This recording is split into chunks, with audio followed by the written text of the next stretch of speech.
ኢትዮጵያ በታሪክ ውድቀትና ስኬት እንባና ሳቅ አዎንታዊና አሉታዊ ገጽታዎችን አስተናግዳለች። የ3000 ዓመት ታሪክ ባለቤት ስትባል እስከ የመን የተሻገረው ግዛቷ ቀደምት የስልጣኔ ባለቤትነቷ ብቻ ሳይሆን በቅኝ ባለመገዛት የአድዋ ድል በመቀናጀት ዜጎቿ አንገታቸውን ቀና አድርገው የሚሄዱበት ሀገር መሆኗ አብሮ ይነሳል። ከቡና እስከ ሰው ልጅ መገኛ ምድረ ቀደምት ናት። ዝቅ ብሎ ኤርታሌ ከፍ ብሎ ራስ ዳሽንን አዋዳ የያዘች ሁሉም አይነት የአየር ሁኔታ የሚታይባት ሀገረ ኢትዮጵያ በርካታ የተፈጥሮ ሀብት ባለቤት መሆኗም አንዱ መገለጫዋ ነው።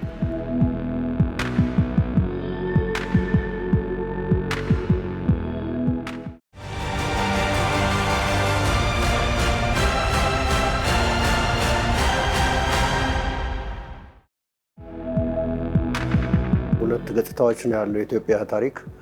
አንዱ በጣም አዎንታዊ የሆነ ልንኮራበት የምንችል የተለያዩ መገለጫዎች ያሉት ነው። ህዝቡም ራሱ ሪሊ በዚሁ ባለው ታሪክ ምክንያት አንገቱን ሳይደፋ ቀና ብሎ በራሱ በማንነቱ ኮርቶ የሚኖር ህዝብ ነው እና ይሄ ትልቅ ጸጋ ነው። የኢትዮጵያ ሌላኛው መልክ ሲገለጥ ደግሞ በድህነት እየማቀቀች የምትኖር የውጭ ጠላት የምታንበረክክ ግን የውስጥ አንድነቷን ማስጠበቅ ያልቻለች የፖለቲካ አስተሳሰብም ሆነ የብሔር ልዩነቶችን በጠመንጃ ለመፍታት የሚታተርባት ጽንፍ የረገጡ አስተሳሰቦች ማረቅ ያልተቻለባትና በታሪክ ጭምር መግባባት ያልተፈጠረባት ሀገር መሆኗ የሺህ ዓመታት ሌላኛው መገለጫዋ ነው። ብዙ ጦርነት የበዛበት ታሪክ ነው። አብዛኛዎቹ ጦርነቶች ደግሞ የእርስ በርስ ጦርነቶች ናቸው። ይሄ ነገር አደብ መግዛት እንዲችል የተለያዩ ስርዓቶች አሉ። በተለይ ህገ መንግስትን የመሰለ ነገር አለ።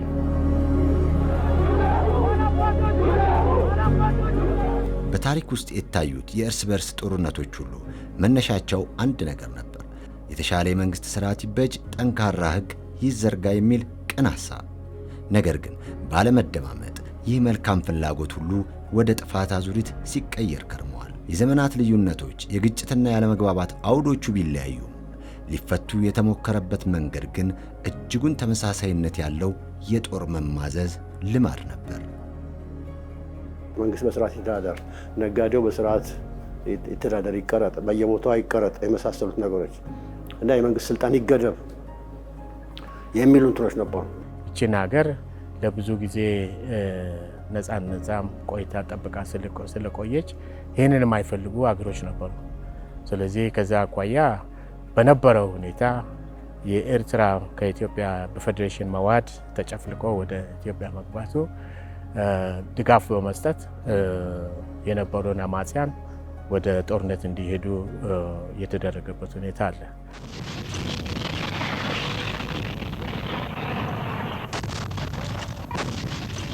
በተረዳነው ልክ ወይ አወቅነው ብለን ባልነው ልክ አብሶሉት የሆነ ትሩዝ አድርገን እንወስደዋለን። የኔ ብቻ እውነት ነው፣ በእኔ የማስበው እኔ የሚመስለኝ እንኳን አንልም። እንዲህ ነው ብለን መደምደም በዛ ተነስተን በጣም ዲስቶርትድ የሆነ አመለካከት አረዳድ ችግራችን ይመስለኛል። አለመግባባቶች ካለመነጋገራችን፣ ካለመደማመጣችን፣ ካለመቀራረባችን የተነሳ እያበጡ ሄዱና ብዙ ቦታ ላይ ቁስሎችን ፈጠሩ። እነኛ ቁስሎች ከባቢያዊ ከመሆን አልፈው አገራዊ ቁስሎች ወደ መን ሄዱና እስካሁን ድረስ እየሞከርን ያለነው የግጭት መፍቻ ያለመግባባት መፍቻ መንገድ ጉልበት ነው። ጉልበት ደግሞ አንዱን ዛሬ አሸናፊ በሚቀጥለው ቀን ደግሞ ተሸናፊው አሸናፊ የማይሆንበት ምክንያት የለም። ይህን ታሪክ አስተምሮናል።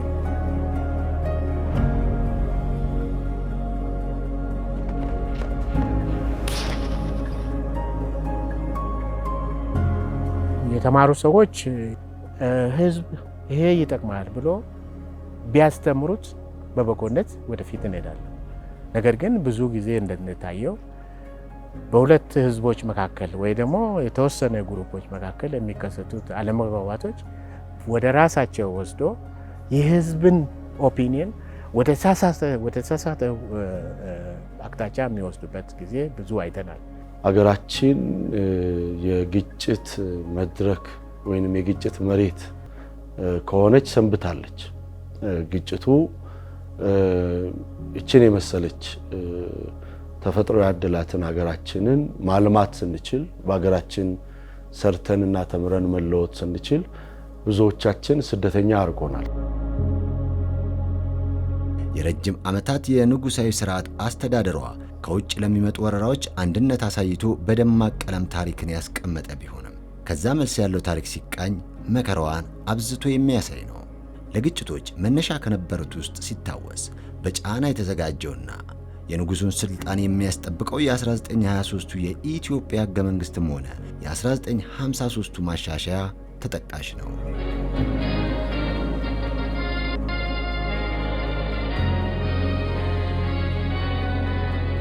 መጀመሪያው የኢትዮጵያ ሕገ መንግሥት በ1923 ስራ ላይ የዋለው ሕገ መንግሥት በጅሮን ተክለሐዋርያት የተረቀቀው ማለት ነው። እሱ እንግዲህ የመጀመሪያው ሙከራ ነው። ግን ያ ሕገ መንግሥት በመሰረቱ የንጉሠ ነገሥቱን ስልጣን ከማጠናከር በዘለለ ለመሳፍንቱም ሆነ ለሕዝቡ በተለይ ምንም ፋይዳ የሌለው ነበር። ከዛ በኋላ በ1948 ዓመተ ምህረት ያንን ተከልሶ ሪቫይዝድ ኮንስቲቱሽናል የተሻሻለ ሕገ መንግሥት ተብሎ የወጣውም ቢሆን አብዛኛውን የሚያተኩረው በስርወ መንግስት ውርስ ላይ የመሳሰሉት ናቸው። የህዝብ መብቶች በመጠኑ ተሰጥተዋል፣ ግን የተገደቡ ናቸው። የኤርትራ ፌዴሬሽን መፍረስና የ1966ቱ ለውጥ ኢትዮጵያ ለዘላቂ ሰላም የሚያስፈልጋትን እውነተኛ ርዕዮተ ዓለም እንድትዘረጋ አላገዟትም። ከ1953ቱ መፈንቅለ መንግስት ሙከራ በኋላ ያ ማንቂያ ደወል ሆኖላቸው መሰረታዊ ለውጥ ማድረግ ነበረባቸው። መሰረታዊ ሲባል ምንድነው? እንደ እንግሊዝ እንደ ስካንዲኔቪያ ሀገሮች በህገ መንግስት የተገደበ የአፄያዊ ስርዓት ማለት ነው፣ ኮንስቲቱሽናል ሞናርኪ የሚባለው ማለት ነው። ያንን ለማድረግ አልፈቀዱ እና ያ ቢደረግ ኖሮ ከብዙ ጣጣዎች እንድን ነበር ማለት እንችላለን። አሁን የ66 አብዮት ይባላል። የጀነራል መንግስቱ የታህሳስ ግርግር ይባላል። ከቅርብ ከነበሩት ውስጥ ማለት እንኳን ያላነሱ ጥያቄዎች የሉም። እነሱ እንዲህ አይነት ነገር ሲነሳ ኦኬ ምንድነው መፍትሄው ምንድነው ብሎ መምከር ያስፈልጋል።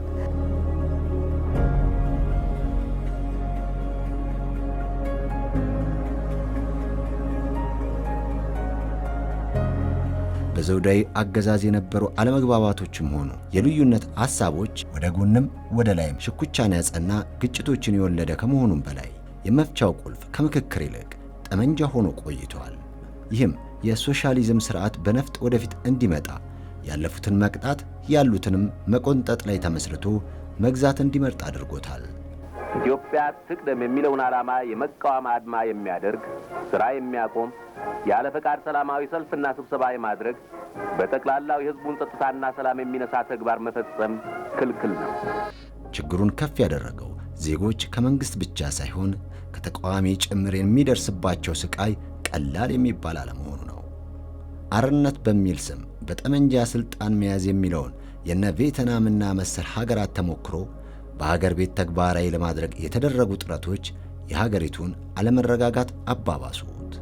ከ1966ቱ አብዮት በኋላ የተማሩ ኃይሎች የህዝብን ንጹሕ ሐሳብ ለገዛ ፍላጎታቸውና ላልተገባ ተግባር መጠቀማቸው ይነሳል። በወቅቱ የነበሩ የፖለቲካ ኃይሎች አለመነጋገራቸው የሀገሪቱን የቀውስ አዙሪት ተባብሶ እንዲቀጥል አድርጎታል። ብሔራዊ አርነት የሚባለው ርዕዮት ከመጣ ወዲህ ያለው መንገድ ራሱ እንትን ነው፣ ትጥቅ ትግል ብቻ ነው የሚል ነው። እንግዲህ ይሄን ለዚህ አስተዋጽኦ ያደረገው በዓለም አቀፍ ደረጃ የተለያዩ አብዮቶች አላለም። በትጥቅ ትግል የተሳኩ አብዮቶች የኩባን ብትል፣ የቪየትናም ብትል፣ የቻይና ብትል እነሱ እንደ ምሳሌ ሆኖ እንግዲህ ስለዚህ በጠመንጃ ኃይል ነፃነት ማግኘት ትችላለህ የሚል እንትን አለ። ይመጣል፣ ይገናል፣ እንደው ይሰፍናል እና ያ በጣም ትልቅ እንትን አድርጓል፣ አስተዋጽኦ አድርጓል። የኢትዮጵያውያን ፓርቲዎች ስለነበሩ አንዱ በኩል በኢፒአርፒ ሌላ በኩል ደግሞ የደርግ እና ሜሶን ነበሩ። እነዚህን መነጋገር የሚቻሉበት ሁኔታ ነበሩ። በተለይ ሜሶን እና ኢፒአፒ ሊነጋገሩ የሚችሉበት ሁኔታ፣ ምክንያቱም ተማሪዎች ናቸው፣ የተማሩ ሰዎች ናቸው። ያንን ችግሩ አቃለው የሰው ህይወት እንዳይጠፋ ወጣቱ ኮብልሎ እንዳይሄድ ማድረግ የሚቻል ነበር።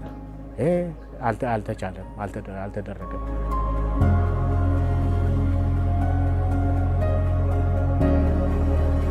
ሁሌ ሰዎች ይላሉ እነዛ ሁሉ ኃይሎች ኢህአፓ ሆነ መኢሶን፣ ደርግ ሆነ የደርግ ፓርቲዎች እነኚህም በሙሉ የግራ ኃይሎች ነበሩ። ለምን አንድ ላይ አልሰሩም? ለምሳሌ ይላል ለምንድን ነው ያልሰሩት? እውነትም ለምንድን ነው አብረው ያልሆኑት? የዛኔ ላይገባን ይችላል። ግን እየቆየ ሁሉም ድርጅቶች ውስጥ ደርግ ውስጥ፣ መኢሶን ውስጥ፣ ኢህአፓ ውስጥ እና ሌሎቹም ውስጥ ተወካዮች ነበሩ። የሌላ ኢንትረስት ማለት ነው። የአሜሪካኖችም ይሁን የራሽያኖችም ይሁን እና እነኚህ ሰዎች እዚህ እርስ በርስ ሲፋተጉ እንዳይቀራረቡ የሚሰሩ ሰዎች ነበሩ።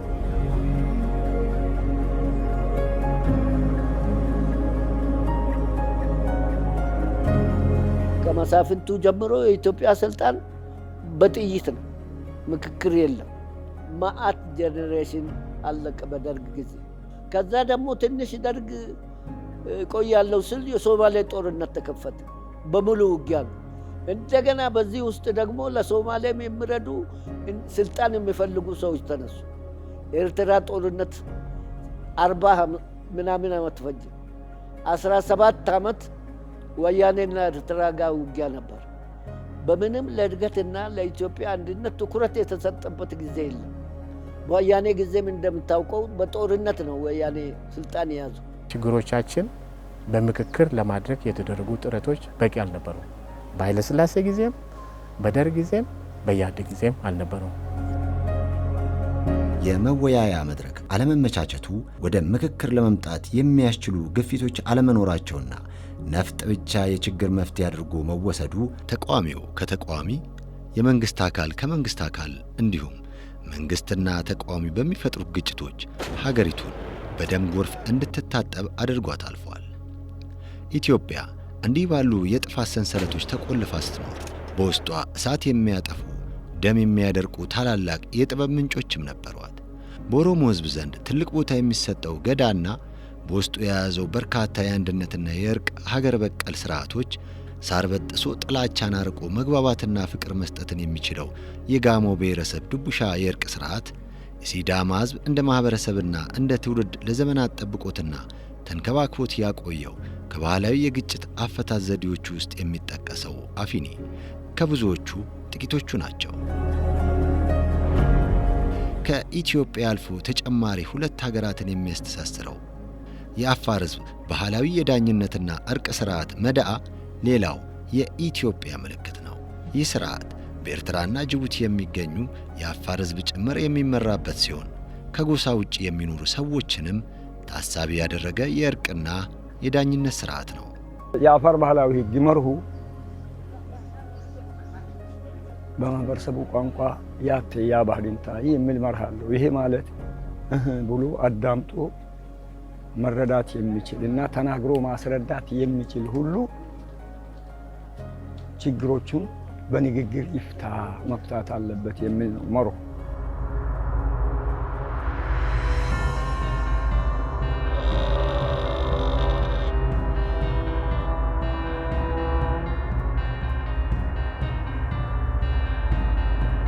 ሁለቱ ሰዎች ግመሉን ሰረቁት፣ አርደውትም በሉ።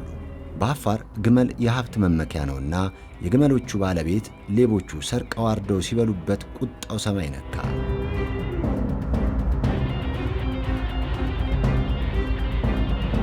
የግመልና ሌቦቹን ዱካ ተከትሎ ከመሸጉበትም ደረሰ።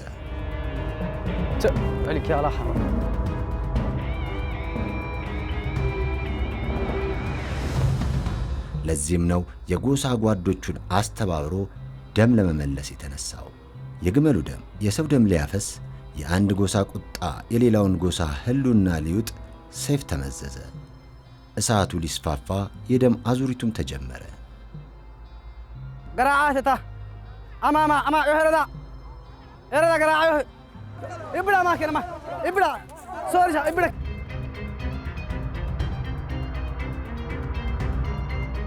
መጀመሪያ ይገላግላል። ከገላገለ በኋላ ግጭቱን ደግሞ ዳኝቶ ማስቆም አለበት። በሱ ደረጃ የማያልቅ ከሆነ ደግሞ እስከ ዳኝነት ሰዓት ድረስ ላይደራረሱ በሃይማኖታቸው ያስምላቸውና ቃለ መሐላ ያስገባቸዋል። ደገና ይባላል። ደገና ማለት ቀጠሮ ማለት ነው። ለቀጠሮ እስከሚቀርቡ ጊዜ ድረስ መሐላ ያስምላቸዋል። ከዚያ በኋላ ለቀጠሮ ለስሞታ ለሚቀጥለው አካል መዳኘት ላለበት አካል ያቀርባቸው። እስከዚያ ድረስ ነው መገላገል ያለበት ሰው የሚሄደው። ከዚያ በኋላ የግጭቱን መንስኤ እሱ እስከደረሰበት ይገልጽና የቀረውን ሂደት እነሱ እንዲያቀርቡና ዳኝነቱን የሚፈጽሙ ሰዎች እስከሚያደርጉ ድረስ ለምስክርነትም ካስፈለገ ንግግሩን እስከ ማስጨረስ ድረስ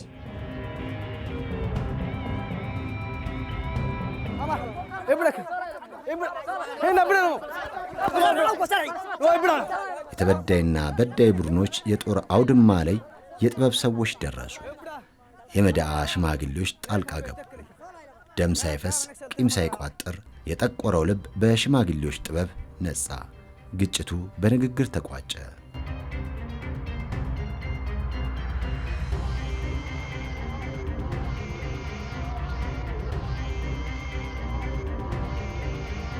ግጭትን ለመፍታት የሚጠቀምባቸው ሲስቴሞች በጣም በመጀመሪያ ቂምን የማምከን ሁኔታ የሚያስቀድም በመሆኑ መድዓ ለሌሎችም የኢትዮጵያ ሕዝቦች ዋቢ ሊሆን የሚችል ባህላዊ ሕግ ነው።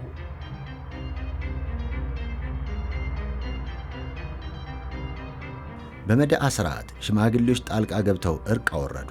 ኢትዮጵያ እንዲህ የመሰለ በርካታ ድንቅ ሀገር በቀል ዕውቀት እያላት ግጭቶች ለምን በዙ? ለምን እንዲህ ያሉ አማራጮችን ጥለን በጦርነት አዙሪ ውስጥ ቆየን? ትልቁ ቁጭት ይህ ሆኗል። ባላገር ውስጥ ህዝቡ ተመካክሮ እዛው ጉዳያቸውን ጨርሰው ነው የሚኖሩት። በብሔረሰብ በምናምን ስንፈጅ የነበሩ በየመንገዱ በየጎሳው በየምኑ ስናደርግ የነበረውን ውይይት ለምንድን ነው የኢትዮጵያን አናደርገውም? ቅነች አፋር ሽማግሌ አለው፣ ወላይታ ሽማግሌ አለው፣ ኦሮሞ ሽማግሌ ገዳ ሲስተም አለው። እንደሚባለው ሁሉ አሁን አንድ ላይ የኢትዮጵያ አድርገን የኢትዮጵያን ችግር እንወያይበት። በዚህ 50 ዓመት ውስጥ እንዳልኩህ ይሄ መጤ የውጭ አይዲዮሎጂ መጣ። በጣም ግራ ዘመም ነው። የመደብ ትግል በሰፊው ገባበት። የመደብ ትግል ደግሞ ቀስ እያለ ሄዶ ወደ ብሔርተኝነት ገባ። እነኚህ ሁሉ በየመሃሉ ገቡና ባህላችንን በተወሰነ ደረጃ ተረማመሱብን እንጂ ብዙ የሚያኮሩ አኩሪ የሆኑ የችግር አፈታት ዘዴዎች አሉ። ግጭት አፈታት ስርዓቶች አገራዊ ሳይሆን ብዙ ጊዜ በብሔረሰብ አካባቢ የተከለሉ ናቸው። አሁን እንግዲህ ይሄ ምክክር ኮሚሽኑ ይሄንን እሴት አገራዊ በሆነ መልክ የመቃኘት ነገር ነው።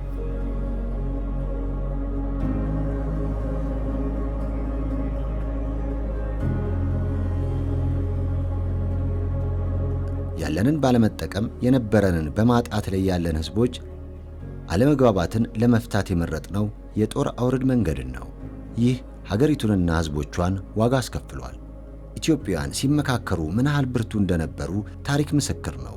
በአድዋና በሶማሊያ ወረራ ወቅት በጋራ ተዋግቶ ጠላትን ድል ያደረገው ስለተመካከረ ነበር። ነገር ግን የውጭ ፍላጎት ጣልቃ ገብነት ኢትዮጵያን የግጭት መድረክ አድርጓት ቆይቷል።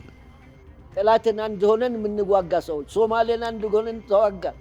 አድዋ የምንኮራበትን አንድ ሆነን ተዋጋን። ይሄ እኮ በመነጋገር ነው። የነበሩ መሪዎች አስተባብረው ነው። ዛሬ ደግሞ ዓለም ሰልጥኖን ጥሎን እየሄደ ነው። ለውጥ እየፈለግን ነው። ለውጥ ደግሞ ካልተመካከርን ሊሄድ አይችልም።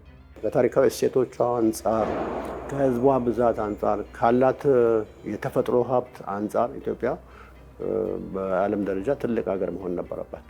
ትልቅ ሀገር ግንባር ቀደም ከሚባሉት ሀገሮች መሆን ነበረባት ነው። ምን ይሄ እንግዲህ የመጨረሻው እድላችን ነው እና ይሄንን እድል ካበላሸን ማሰብም ያስቸግራል። ምን አለ ሌላ አማራጭ? ከዚህ ሁሉ ስቃይና ለቅሶ በኋላ አሁን አንዲት የብርሃን ጭላንጭል ፈንጥቃለች። የጠፋውን የመደማመጥ ጥበብ የሚመለስበት መድረክ ተፈጥሯል። ሀገራዊ ምክክር።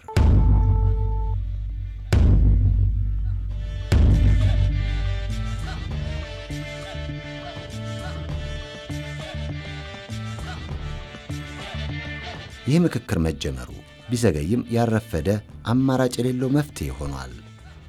ለመነጋገር መነሳት መጀመር እና በዛ ሂደት ውስጥ ማለፍ አይተነው ማናቀው ስለሆነ የማይሳካበትን ነገር ሚኒማይዝ አድርጎ የሚሳካበትን መንገድ ላይ ኮንሰንትሬት ማድረግ።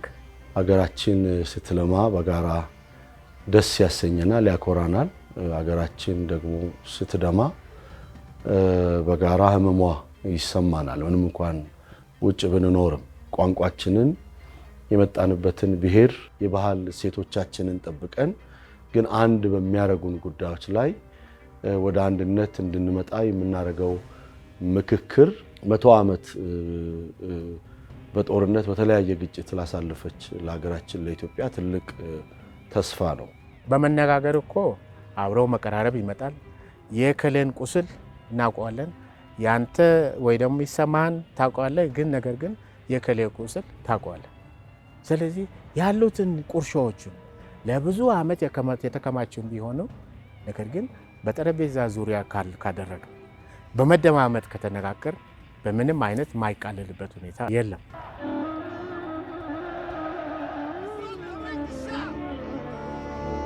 እንደ ኢትዮጵያ ሁሉ በርካታ ዓለም ሀገራት የግጭትና አለመግባባት ሰለባ በሆኑበት ረጅም ዓመታት ማሰሪያቸውን ከጦር መማዘዝ ባሻገር መመልከትን ምርጫ አድርገው ከአንዳንዶቹ በስተቀር አብዛኞቹ ሊሳካላቸው ችለዋል። ምንም እንኳን የግጭቶች መንስኤና መፍትሄ እንደ ሀገራቱ ነባራዊ ሁኔታ ቢወሰንም ጦር ተማዘው ያልፈቱትን ልዩነት ምክክርን መርጠው ውጤት ያገኙበት ቀላል አይደሉም።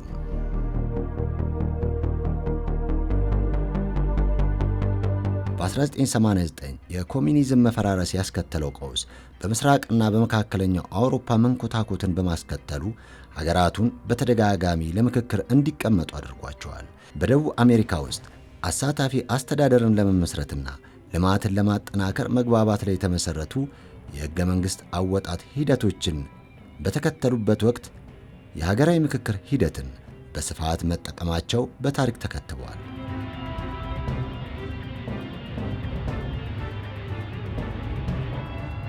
በመካከለኛው ምስራቅና ሰሜን አፍሪካ ሀገራት ከተቀጣጠለው የአረብ አብዮት ጋር በተያያዘ ጎልቶ የታየው ምክክር ነው። የሀገራቱ የምክክር ሂደት መንግስታትን ከመንግስታት ጋር፣ ማህበረሰቡ ከመንግስት ጋር ትኩረቱን ያደረጉ ምክክሮች ነበሩ። የምክክሮቹ ሂደትና ውጤቶች የተለያዩ ቢሆኑም ችግሮችን ጠረጴዛ ስቦ መፍታትን ታሳቢ ያደረገ ከመሆኑ በተጨማሪ ባለድርሻ አካላትና ማህበረሰቡን ያካተተ እንዲሆን መደረጉ ነው።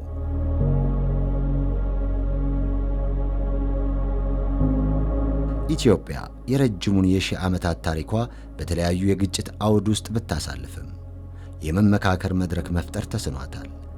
በየሥርዓቱ የሚፈጠሩ ቀውሶች ሌላ የግጭት መንፈስ እያስተጋቡ በብዙ መንገድ ወደ ኋላ እንድትቀር አድርጓታል። የሀገራዊ ምክክሮች የተጠቀሙ ሀገሮች አሉ። አንዱ ለምሳሌ ሳውዝ አፍሪካ ነው። ሳውዝ አፍሪካ በደንብ አድርጎ ይህንን አድርጎ ከዛ በኋላ ደግሞ ወዴት ሄደ? ወደ ትሩዝ ኤንድ ሪኮንሲሊዬሽን ኮሚሽን ሄደዋል። ነገር ግን አገራዊ ኮሚሽን በደንብ አድርገው ነው የተጠቀማቸው። ሌላ ደግሞ ኮሎምቢያን ተጠቅመዋል እና እነሱ ተጠቅሞ የተሳካ እስካደረጉ ድረስ የኛ የማይሳካበት ምክንያት የለም። የኛ ደግሞ በተለይ የሚያደርገው ምንድነው? ግራስሩት ጀምሮ ነው፣ ከህዝቡ ጀምሮ የተሰበሰቡ ሀሳቦች ናቸው ወደዚህ የመጣው። ከሌሎቹም ልምድ የወሰድነው ምንድነው? እንዴት ሆኖ ተሳካላቸው፣ እንዴት ሆኖ አልተሳካላቸው ሲባል ላለመሳካት ዋናው አብይ መንስኤ የነበረው የውጭ ወይም የውስጥ ጣልቃ ገብነት ነው። ስለዚህ ከሀገር ውስጥ ለምሳሌ መንግስት ጣልቃ ቢገባ ወይም ሌሎቹ ጣልቃ ቢገቡ ወደፊት እንዳይራመድ ያደርገዋል። በእኛ ሀገር ውስጥ ይህንን ጥንቃቄ ያደርገናል። የውጭ ጣልቃ ገብነት ደግሞ ሌላው ነው፣ እንደ የመን ትምህርት። ስለዚህ እዚህ ቤት እንደጀመርም የውጭ ተቋማት እዚህ መጉረፍ ጀመሩ። የኢትዮጵያ ሀገራዊ ፕሮግራም ነው፣ ናሽናል ፕሮግራም በሚል ፕሮቴክት መጠበቅ ነበረብን ምክክር ኮሚሽኑ። በዚህ ሂደት ነው እንግዲህ ይዘነው የመጣ ነው። ሀሳብ ለሀሳብ መለዋወጥ አብሶሉት ትሩዝ ነው ከሚለው ኦኬ ይህም ለካ ያስኬዳል የሚለውን የማይንድ የአመለካከት ያስተሳሰብ ለውጥ ያመጣል ብዬ አምናለሁ።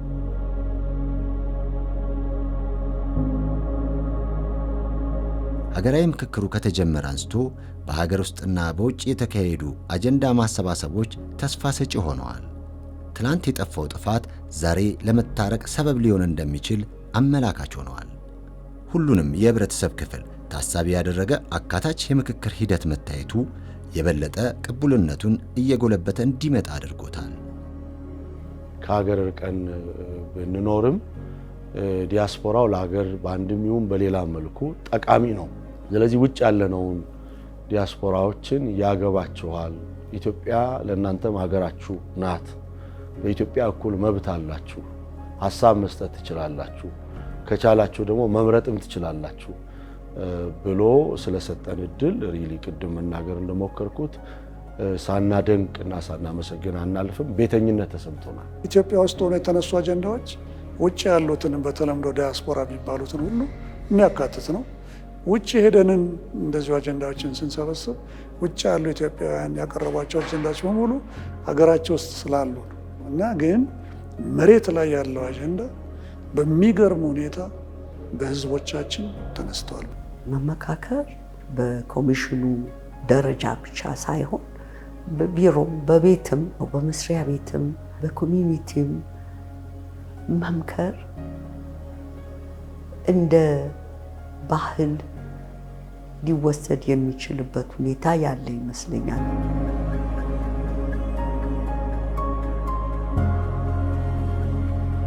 እስካሁን ድረስ ሀገራችን ውስጥ ያሉ ግጭቶች ሙሉ በሙሉ የሚፈቱ ናቸው። የማይፈታ ግጭት የለም። ይኸው ከ11 ክልሎች፣ ከ2 ከተማ መስተዳድሮች፣ ከፌዴራል መንግስት ተቋማት፣ ከፌዴራል ተቋማትና ከውጭ ከሚኖሩ ኢትዮጵያውያን በሙሉ እነኚህ የግጭት መንስኤ ያለመግባባት መንስኤ ሊሆኑ ይችላሉ ተብሎ የተገመቱትን አጀንዳዎች በሙሉ ሰብስበን እዚህ ቋት ከተናል። እነኚህን መንስኤዎቹን ብለን ስናያቸው ከመግባባት የሚያልፉ አይደሉም። ምናልባት የምክክር ኮሚሽኑ ካደረጋቸው ነገሮች አንዱ ለመጀመሪያ ጊዜ ተራው ህዝብ ሀሳቡን የገለጸበት ችግር ይሄ ነው ብሎ የተናገረበት መድረክ ማመቻቸቱ ነው። ምክንያቱም ኢትዮጵያ በልሂቃን ስትመራ የቆየች ሀገር ናት። ልሂቃን ደግሞ የት እንደደረሱን እያየን ነው ያለው። ይሳካል። ለምን ምንድነው የምሳካው? አንደኛ ከታች ጀምሮ ሰው ተመርጧል፣ ችግሩን አቅርበዋል። ሁለተኛ በትላልቅ ሰዎች መዓት ፕሮፌሰሮች ኢትዮጵያ አላት የሚባሉ ሰዎች በአማካሪም ደረጃ በአሰራርም ደረጃ በልምድ በእውቀት የተካኑ ሰዎች ይህንን አሰባስበው እያዘጋጁ ነው። ለኢትዮጵያውያን ሁሉ የማንም የምንም ሳይቀር የሁላችሁ ሀሳብ ስጡበት፣ ለኢትዮጵያ መፍትሄ ስጡበት ብሎ ሊቀርብ ነው። ማን ነው ይሄን የማይፈልግ? እና ይሳካል ይሄ።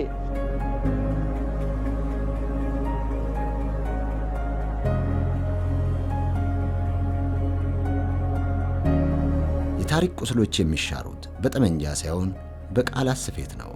ዛሬ የሚደረገው ምክክር የወደፊት ዕጣ ፋንታን ይወስናል። የትናንቱ ቁጭት የዛሬው ብርታት ነው። የዛሬው ምክክር ደግሞ የነገው ብሩህ ተስፋ ነው። የሀገራዊ ምክክር ኮሚሽኑ እነዚህን እውነታዎች ከግብ ለማድረስ እያንዳንዷን እንቅስቃሴ ለሕዝብ እያሳወቀ ከሕዝብ ጋር ጉዞውን ቀጥሏል። መመካከር፣ ልዩነቶችን መፍታት፣ መግባባቶችን መፍጠር፣ የመጨረሻ መፍትሄ መፈለግና ትርጉም ያለው ውጤት ማምጣት የኮሚሽኑ ሂደትና ግቡ ሆኗል። ይሄ ሀገራዊ ምክክር የሚሄደው አንደኛ ትራንስፓረንት ግልጽ በሆነ መንገድ ነው። ሁለተኛ በተቻለ መጠን ገለልተኝነቱን ይጠብቃል። ስለዚህ እነኚህ በግልም በቡድንም በምክክርም የመጡ አጀንዳዎች በሙሉ ተለይተው ለዋናው ሀገራዊ ምክክር ጉባኤ ይቀርባሉ ማለት ነው። ምክረ ሀሳቦች በሚገባ ተሰንደው ለተግባራዊ አካላት ይሰጣሉ። ምን ማለት ነው? ለምሳሌ ህገ መንግስት አንቀጽ 45 ቢሆን አንቀጽ 45 ዝም ብሎ የሚቀጥለው ቀን ተሻሽሎ ወይም አሜንድድ አይሆንም። ስለዚህ ለሚመለከተው ተሰንዶ ይላካል። ተሰንዶ ከተላከ በኋላ ህግ አውጪው ምን አረከው ይባላል። ዝም ብሎ አመካክሮ ደህና ዋሉ ሳይሆን የምክክር ውጤትን እየተከታተሉ ለህዝብ ተደራሽ ማድረግን ይፈልጋል። ምርጫው አሁን የዚህ ትውልድ ነው። እንደ ቀደሙ በጠመንጃ መነጋገርና ሀገርን ማፍረስ ወይስ እንደ አፋር ሽማግሌዎች በጠረጴዛ ዙሪያ ቁጭ ብሎ የልብን በሮች መክፈት?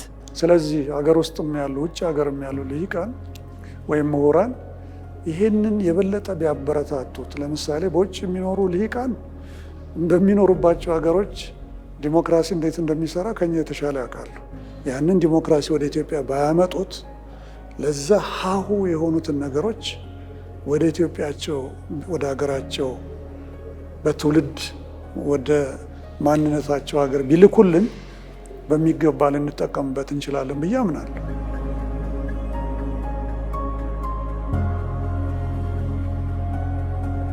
ማንኛውም የሀገር ጉዳይ የሚያሳስበው፣ የህዝቡ ጉዳይ የሚያሳስበው፣ ሰላማችን ጉዳይ የሚያሳስበው፣ የልጆቻችን ትምህርት የሚያሳስበንን ያህል፣ የልጆቻችን እድገት የሚያሳስበን ያህል፣ ጥሩ ኑሮ ጥሩ ስራ ላይ እንዲሆኑ የሚያሳስበንን ያህል ይሄ የምክክር ሂደቱ እንዲሳካ ሁሉም የበኩሉን ጥረት ማድረግ አለበት።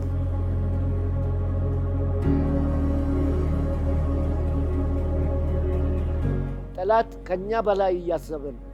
ሊያጠፋን እየተማከረ ነው። ባንዳ እየፈጠረ ነው። ዘር እየፈጠረ ነው። ሌላ ችግር እየፈጠረ ነው።